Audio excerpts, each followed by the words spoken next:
नमस्कार, स्वागत है आपका के न्यूज में। मैं हूं आपके साथ विशाल पंडित। हम बात करेंगे एससी का ऐलान, मत हो परेशान। लेकिन उससे पहले महाराष्ट्र से बड़ी खबर आ रही है।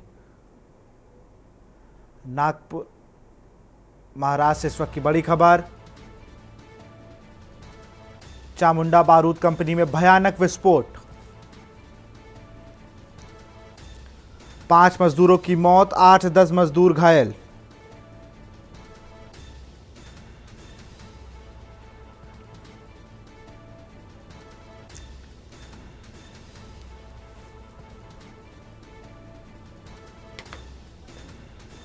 चामुंडा बारूद कंपनी में भयानक विस्फोट,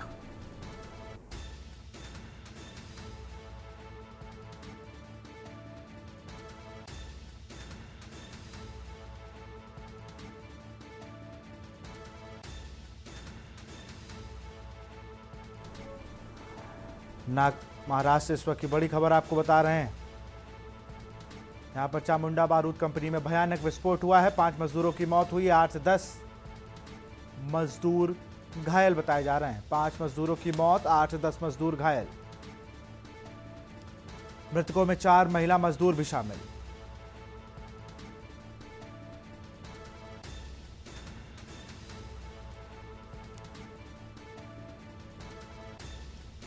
चामुंडा बारूद कंपनी में भयानक विस्फोट,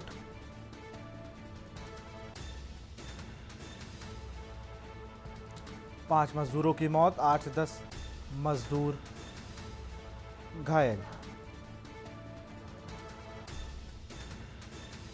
महाराष्ट्र से इस वक्त की बड़ी खबर,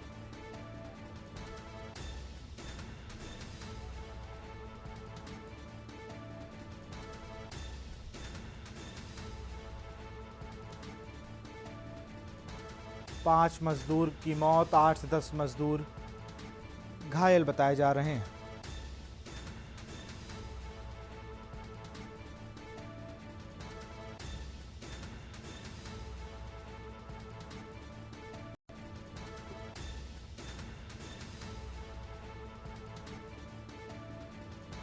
पांच मजदूरों की मौत, 8 से 10 मजदूर घायल। मृतकों में 4 महिला मजदूर भी शामिल।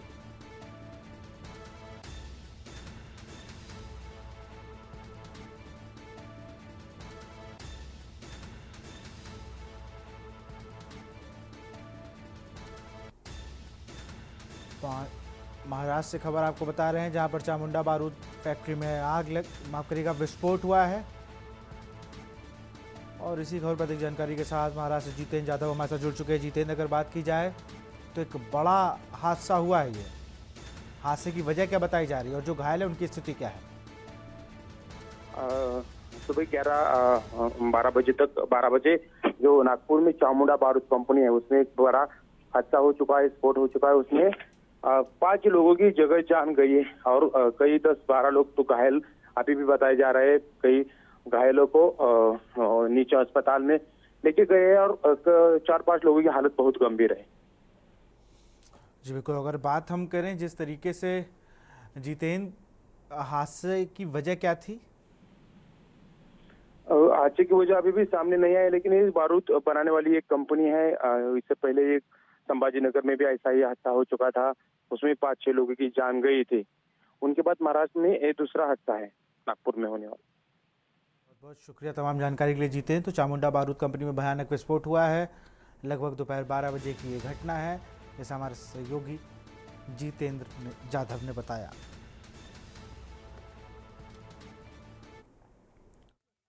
और अब बात करेंगे एससी का ऐलान, मत हो परेशान। नीट यूजी 2024 की परीक्षा और इसके परिणाम को लेकर विवाद जारी है।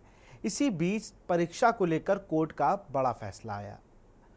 कोर्ट ने ग्रेस अंक पाने वाले, यहां कोर्ट से संदर्भ सुप्रीम कोर्ट का है, ग्रेस अंक पाने वाले छात्रों की परीक्षा को रद्द करते हुए दोबारा परीक्षा कराने की बात कही है। सरकार ने कोर्ट में कहा है कि जिन 1563 छात्रों को ग्रेस नंबर दिए गए थे, उन्हें 23 जून को परीक्षा देने का विकल्प दिया जाएगा।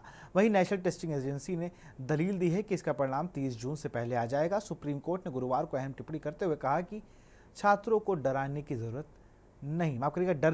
नहीं है। सुप्रीम कोर्ट ने याचिका पर सुनवाई के दौरान कहा काउंसलिंग होती रहेगी और हम इस पर रोक नहीं लगा रहे हैं। परीक्षा होती है तो सब कुछ समग्रता से होता है, ऐसे में डरने की कोई बात नहीं है। कोर्ट ने कहा कि पूरी तरह से एग्जाम को रद्द कर देना अभी उचित तरीका नहीं है। केंद्र सरकार के वकील ने सुप्रीम कोर्ट ने बताया कि शिक्षा मंत्रालय की गठित की गई 4 सदस्यीय कमेटी ने 1500 से ज़्यादा बच्चों के फिर से पेपर कराए जाने का सुझाव दिया है। ये लोग फिर से पेपर नहीं देते हैं तो ग्रेस नंबर हटाने के बारे में सोचा जा सकता है।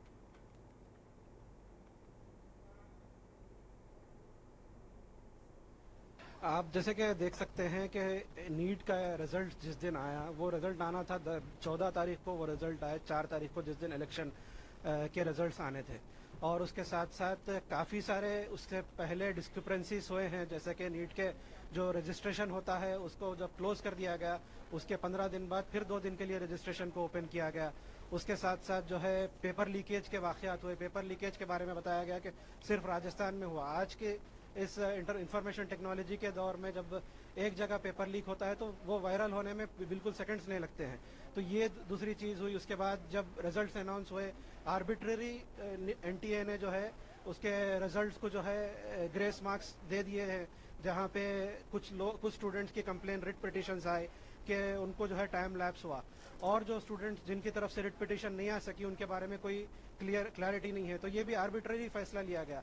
ये तमाम डिस्क्रिपेंसीज को देखते हुए हमने SIO स्टूडेंट इस्लामिक ऑर्गेनाइजेशन की तरफ से अब्दुल्ला फैज मैंने PIL दाखिल की थी सुप्रीम कोर्ट में, उसका आज उसको ले लिया गया है, टेकअप किया गया है।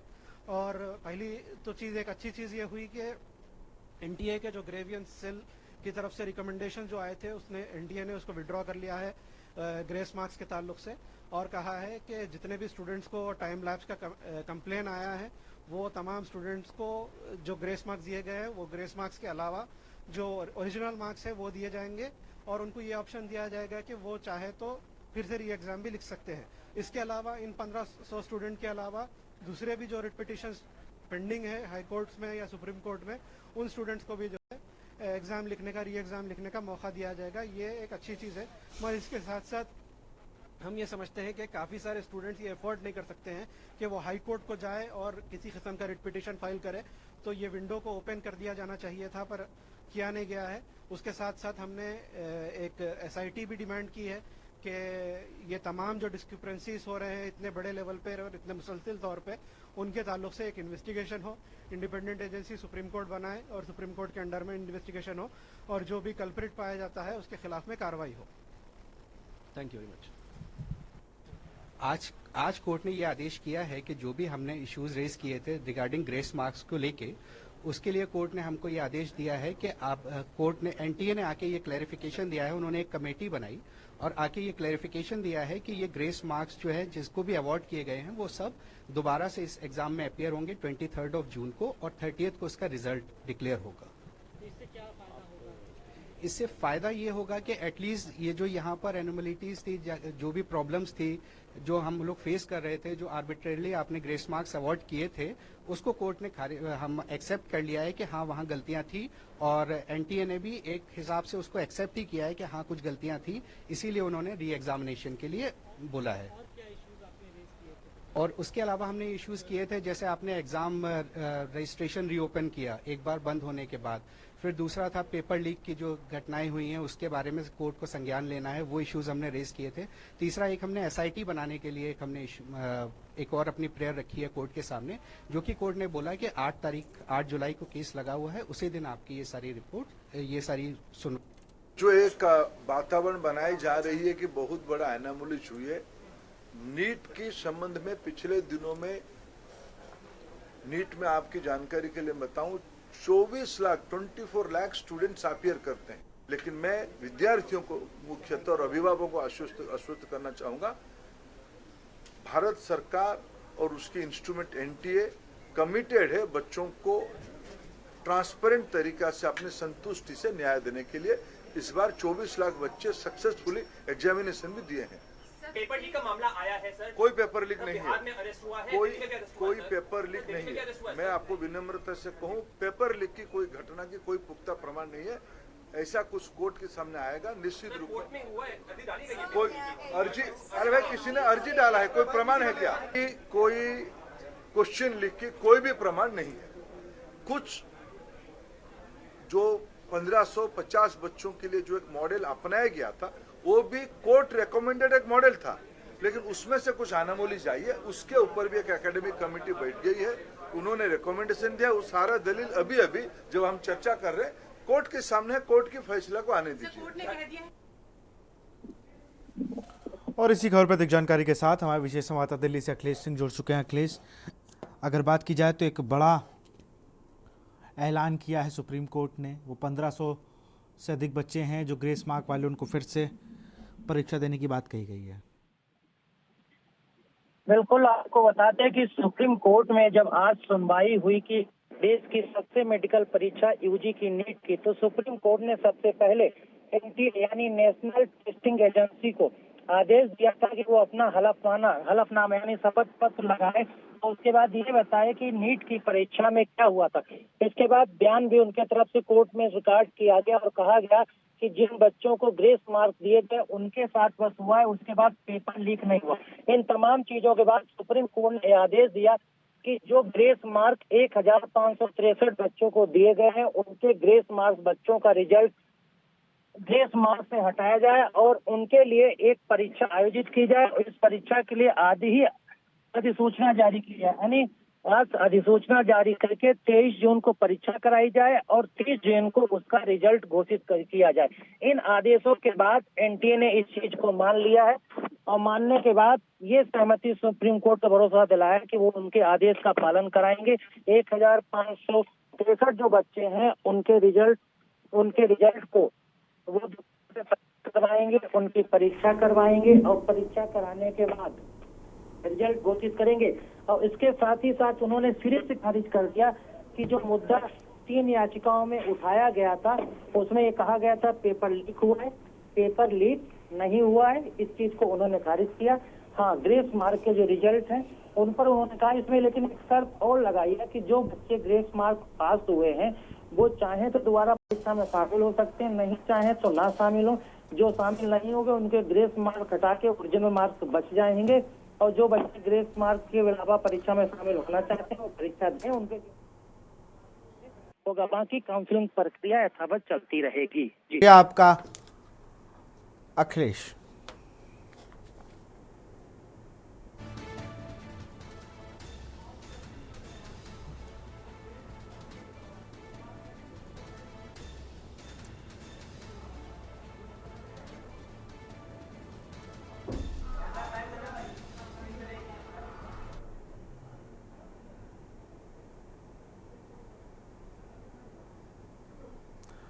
और अब बात करेंगे आउटसोर्सिंग पर बवाल अखिलेश के सवाल। लेकिन इसी बीच दिल्ली से बड़ी खबर आ रही है। मुस्लिम धर्मगुरु सड़कों पर मुसलमान नहीं पढ़ेंगे नमाज।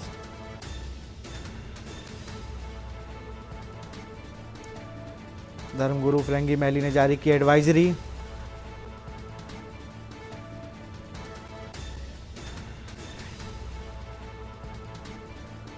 प्रतिबंधित जानवर की कुर्बानी नहीं करेंगे मुस्लिम। कुर्बानी की वीडियो फोटो सोशल मीडिया पर न डालें।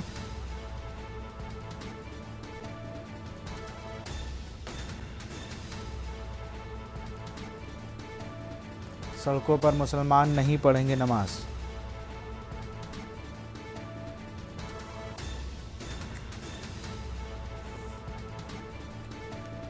और इसी खबर पर अधिक जानकारी के साथ प्रवेश शर्मा जुड़ चुके हैं हमारे साथ।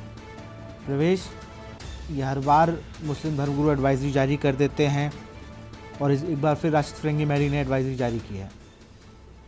बिल्कुल, देखिए मैं आपको बता दूं कि इस बार इस्लामिक सेंटर ऑफ इंडिया जो लखनऊ में है उनकी तरफ से एक एडवाइजरी जारी की गई है। सीधे तौर पर मैं बता दूं आपको कि ईद का त्योहार आने वाला है और बकरा ईद के मौके पर जो है अपने त्योहार को पूरा शांतिपूर्ण मनाने की अपील की गई है। उसमें सीधे तौर पर कहा गया है कि आप किसी भी ऐसे प्रतिबंधित पशु की बलि नहीं चढ़ाएंगे और जो वैलिड नहीं है। लेकिन सबसे बड़ी बात है, साफ तौर पर ये कहा गया है कि बलि जो है वो इस्लाम में कबूल है, बोला गया है, उसको मनाएंगे, करेंगे। लेकिन किसी भी प्रकार की सोशल मीडिया पर कोई फोटो या पिक्चर जो है पब्लिश नहीं करेंगे और सीधे तौर पर जो है शांतिपूर्ण तरीके से इस त्योहार को मनाने की अपील की गई है। जी, ये तमाम जानकारी के लिए बहुत बहुत शुक्रिया आपका।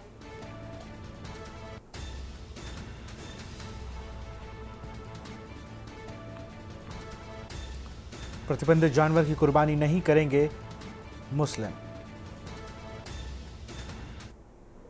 और अब बात करेंगे आउटसोर्सिंग पर बवाल। कल उत्तर प्रदेश पुलिस में आउटसोर्सिंग से भर्ती कराने वाली चिट्ठी सामने आने के बाद समाजवादी पार्टी के राष्ट्रीय अध्यक्ष अखिलेश यादव ने पहली प्रतिक्रिया दी।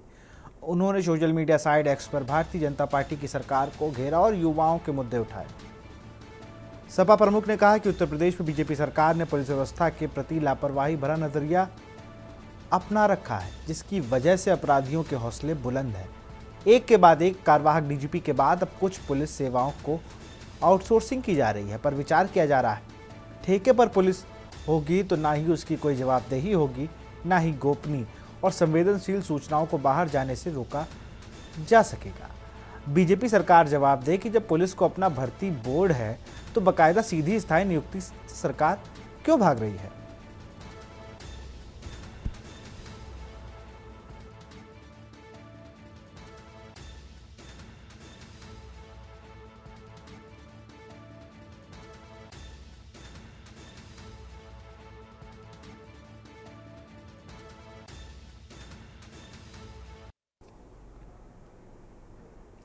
अब बात करेंगे रिहाई का इंतजार जेल से सरकार। मुख्यमंत्री अरविंद केजरीवाल से जल मंत्री आतिशी की तिहाड़ जेल में मुलाकात हुई। पानी के मुद्दे पर हुई सीएम केजरीवाल और आतिशी के बीच बातचीत। मुलाकात के बाद आतिशी ने बताया कि सीएम ने कहा है कि किसी भी कीमत पर दिल्ली में पानी की कमी ना हो। उन्होंने सभी विधायकों को लोगों की पानी की समस्या सुलझाने के लिए कहा। पानी के मुद्दे पर सीएम केजरीवाल और आतिशी के बीच बातचीत हुई। मुलाकात के बाद आतिशी ने बताया कि सीएम ने कहा है किसी कीमत पर। उपराज्यपाल वीके सक्सेना ने दिल्ली पुलिस कमिश्नर को टैंकर माफियाओं पर निगरानी करने का निर्देश दिया है, जिसके बाद पुलिस एक्शन मोड पर आ गई है। मुनक नहर इलाके में दिल्ली पुलिस एक्टिव हो गई है। गुरुवार सुबह दिल्ली पुलिस की टीम ने मुनक नहर के किनारे गश्त करती दिखी। पुलिस लगातार पेट्रोलिंग कर रही है। आज मैं दिल्ली के मुख्यमंत्री अरविंद केजरीवाल जी, जो एक केंद्र सरकार द्वारा एक झूठे केस में फंसाए गए हैं और उसकी वजह से आज तिहाड़ जेल में हैं, उनसे मिलने आई थी।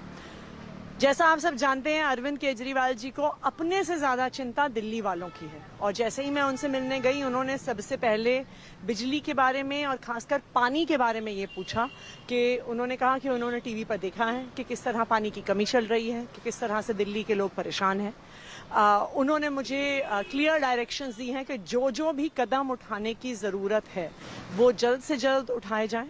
उन्होंने ये भी कहा है कि सभी एमएलएज को डायरेक्शन दी है उन्होंने कि सभी एमएलएज ग्राउंड पर जाएं, पब्लिक के बीच में रहें और जहां जहां पे भी वो जिस प्रकार से पानी पहुंचवाने में मदद कर सकते हैं, सारे एमएलएज को ग्राउंड पर रहना है और लोगों की जो पानी की परेशानी है उसको सॉल्व करने की कोशिश करनी है। और अब बात करेंगे खुल गए दरबार सजा पूरी, माफ करिए, खुल गए द्वार सजा पूरी दरबार।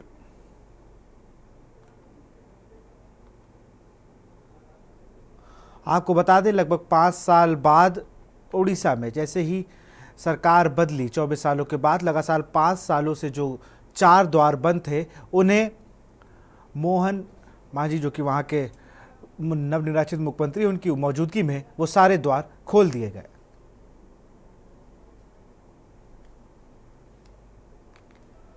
जगन्नाथ का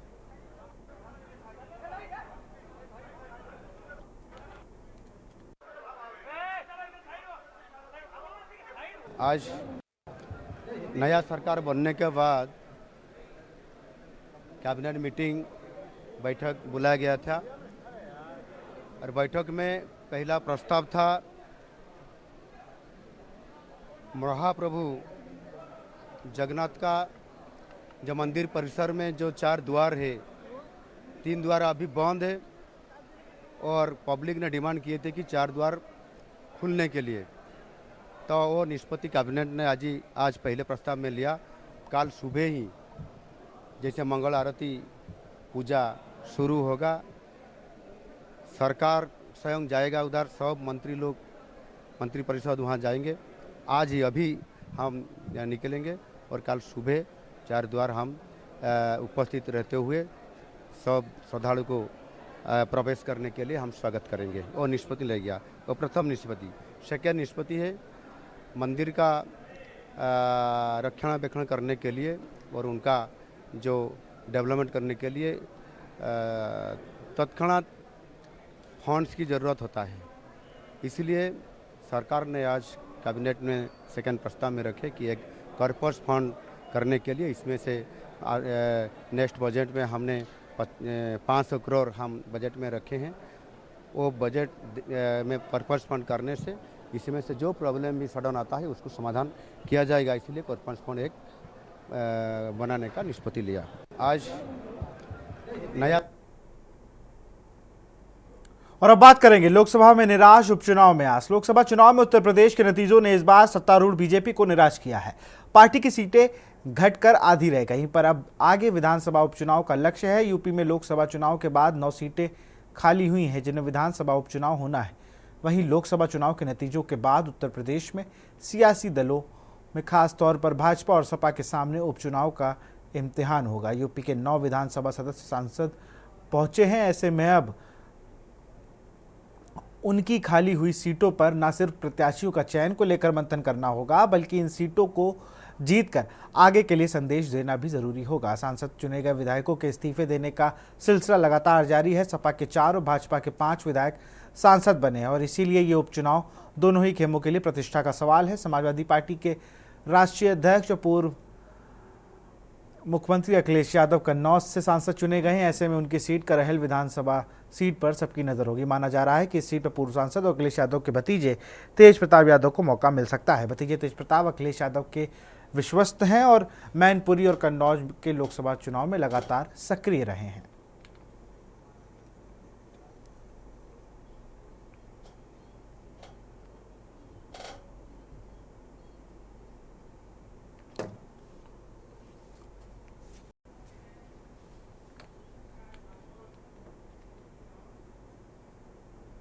और अब बात करेंगे प्रतिभा को लगे सीरत के हुनर। कहते हैं कि प्रतिभा उम्र की मोहताज नहीं होती। जम्मू कश्मीर में बांदीपोरा में इस बात का ताज़ा उदाहरण सामने आया है। यहाँ भी सीरत के 2 दिन में 106 पेंटिंग बनाकर रिकॉर्ड कायम किया है। 7वीं क्लास की सीरत कार्टूनिस्ट भी है। इस रिपोर्ट को देखिए।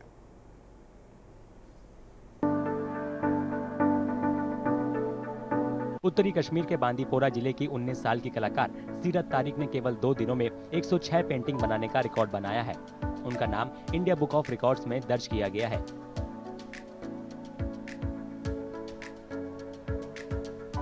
मेरा बचपन से शौक था कि मैं एक आर्टिस्ट बनूं, तो मैंने 7th क्लास से आर्ट स्टार्ट किया, जिसमें मैं पहले नॉर्मल ड्राइंग्स बनाती थी और स्केच बनाती थी।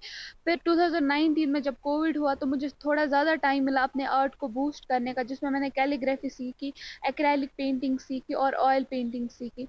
उसके बाद 2023 में मैंने इंडिया बुक ऑफ रिकॉर्ड्स में अप्लाई किया। मैं पहली लड़की थी कश्मीर से जिसने इंडिया बुक ऑफ रिकॉर्ड्स में अप्लाई किया था। मैंने 2 दिन में 106 पेंटिंग्स बनाए थे।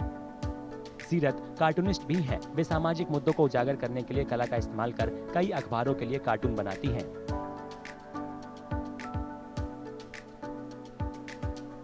मैंने 1 साल पहले पहला कार्टून बनाया था जो ड्रग अब्यूज पे था, तो उसमें थोड़ा ज़्यादा रेस्पॉन्स मुझे मिला। उसके बाद मैंने जो भी मतलब प्रॉब्लम्स हो रही अभी कश्मीर में, जो भी मतलब डिफरेंट जगहों पर डिफरेंट इश्यूज हो रहे हैं, तो उन पे मैंने डिफरेंट कार्टून्स बन, जिसमें ड्रग अब्यूज था, एक्सीडेंट्स हो रहे, टीन जो यूथ है वो सुसाइड कर रहा है, तो उस पर मैंने कार्टून्स बना और एक अच्छा रेस्पॉन्स मिला मुझे। सीरत के मुताबिक वे मिट्टी की कला पर भी काम कर रही हैं। उनका मकसद लुप्त हो रही कला को नया आकार देना है।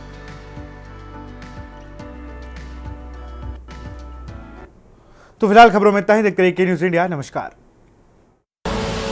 आप देख रहे हैं के न्यूज़, खबरों का सारथी।